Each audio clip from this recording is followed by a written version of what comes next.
High বন্ধুরা, তো চলো আজকে কি কি রান্না বান্না করলাম সেটা তোমাদের দেখানো যাক। আর রান্না বান্না হয়ে গেছে অনেকক্ষণ আগেই, আর দাদাবার সকালের খাবারও হয়ে গেছে। আর রান্না বান্নাতে আজকে মেনুতে কি কি থাকবে সেগুলো তোমাদের দেখাই। চল কি আছে এখান থেকে শুরু করি। ও স্পেশাল, এটা কিন্তু মেনু। এটা হচ্ছে পাকা কুমড়া ভর্তা বা মাখা। এটা হচ্ছে কাঁচা পেঁয়াজ, সর্ষের তেল, ধনেপাতা, শুকনো লঙ্কা ভেজে গন্ধরাজ লেবুর রস দিয়ে এটা কুমড়োটা মাখা হয়েছে। এই যে লেবু, এই লেবুর রস দিয়ে মাখা হয়েছে। পাতি লেবু থাকলে পাতি লেবু দিয়ে মাখলেও ভালো লাগে, কাঁচা সর্ষের তেল দিয়ে। আছে গরম গরম ভাত। আর এখানে আছে, চলো কি কি আছে বলি। নিম বেগুন আছে, আর এটা আছে চিংড়ি মাছ বাটা। চিংড়ি মাছ দিয়ে কটা বিনস ছিল, বিনস দিয়ে বেটেছি।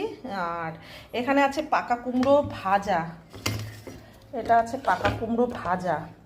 আর এটা আছে স্পেশাল মেনু, এটা আছে তোমার ভেটকি মাছের সর্ষে পোস্ত মগজ দিয়ে কাঁচা লঙ্কা দিয়ে টক দই দিয়ে এই যে গোটা গোটা লঙ্কা টমেটো দিয়ে এটা ঝাল করেছি। নামাবার সময় একটু কাঁচা সর্ষের তেল দিয়ে ধনেপাতা দিয়ে নামিয়ে নিয়েছি।